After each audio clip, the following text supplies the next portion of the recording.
Nneoma was born into a middle-class Igbo family. The kind where the father wore starched white shirts to work every morning, and the mother never joked with Saturday morning chores. Their compound was always alive with the scent of fried akra in the mornings and the loud radio news that poured out like sermon every night. As a little girl, Nneoma was bright-eyed, curious, and always eager to ask questions. That made adults shake their head and mutter, "Onya Juju, question queen." But as she grew older, something began to change. School exposed her to a different kind of life, one that glittered with Western ideas. Her classmates boasted of eating cornflakes with cold milk while she still dipped akara inside pap. They talked about vacations in London, while she only knew the path to her grandmother's mud house in the village.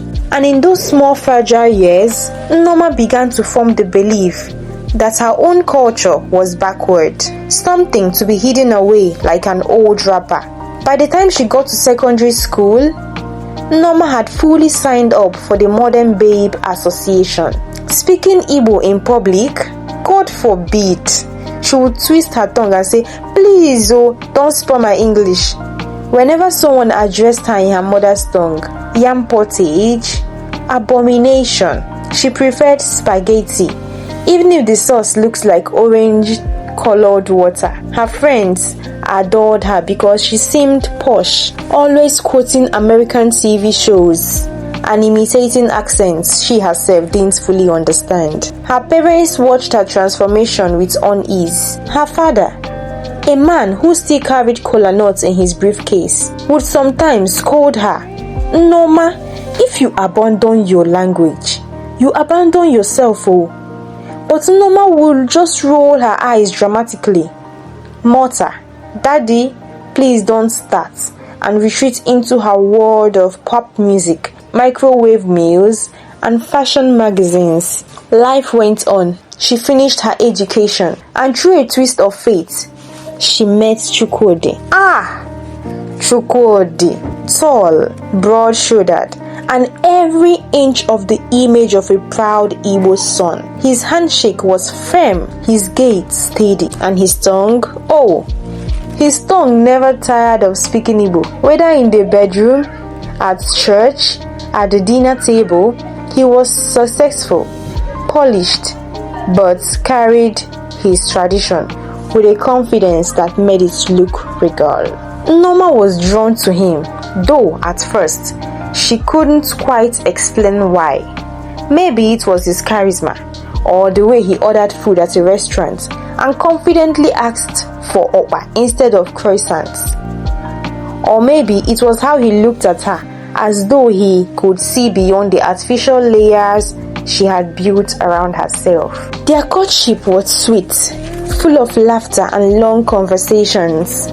But when marriage came, reality struck Nneoma like leper lights returning after 3 days of blackout. Chukwudi's word was different. He came from a family steeped in tradition. Every visit to the village was a festival. Masquerades dancing, elders breaking kola, aunties insisting she knew to greet them. At first, Nneoma tried to play along, smiling politely, but inside she was suffocating. And she thought, "Is this my life now? Cooking bitter leaf soup and pounded yam every weekend. Oh my God." And then came the endless food battles. Almost every evening, Chukwudi would sit in the living room, loosening his tie after work, and beg softly, Nne, please, can you prepare ofen salad tonight? It's been long I tasted it." Nneoma would laugh and reply, Chukwudi, babe, don't stress me. Indomie is faster. Let's just eat salad and spaghetti jollof. Tomorrow I'll try soup. But tomorrow would come, and she would boil rice with stew instead. Next week, he would ask again. At least, even if not nsala, make simple okra soup now. And she would shake her head. Do you know how stressful it is to buy and cut okra? Let's let's just eat noodles and egg now. I beg, please, babe. Week rolled into months, and the house smelled of only spaghetti, rice, and salads. Chukwudi loved his wife, but the man was slowly starving for tradition. He had not tasted properly pounded yam in months, not even the sweet aroma of onubu soup. He was depressed. No, not that. But his body longed for the food that reminded him of home.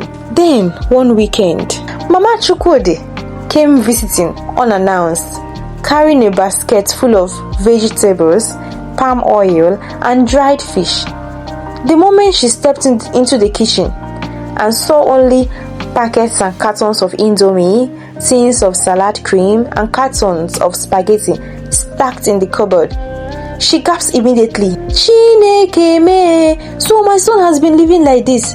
Chukwudi, you mean to tell me that you have not eaten proper soup in months? Hey! Chukwudi only scratched his head, embarrassed. But Mama wasted no time, oh. That very day, she tied her wrapper firmly, washed her hands, and took command of the kitchen like a general preparing for war. She called Nneoma in, her voice sharp but loving. Today you must learn. This your marriage cannot survive on Indomie. At first, Nneoma wanted to protest, to insist that she wasn't built for all this wahala. But there was something about her mother-in-law's authority that silenced her. Reluctantly, she joined in, chopping vegetables clumsily, misplacing the mortar, burning her fingers on hot palm oil. Mama scolded, corrected, laughed, and guided. By evening, the kitchen was alive with the mouth-watering aroma of bitterleaf soup, simmering gently on the fire. When they served it, Chukwudi's face lit up like a man seeing heaven's gates open. He ate with both hands, smiling between mouthfuls. Nneoma sat quietly at first, then tasted it, and to her own surprise, she enjoyed it deeply. The richness of the flavors, the warmth of the food, the satisfaction it brought, it stirred something inside her. For the first time, she didn't feel suffocated. She felt connected. From that day, everything shifted.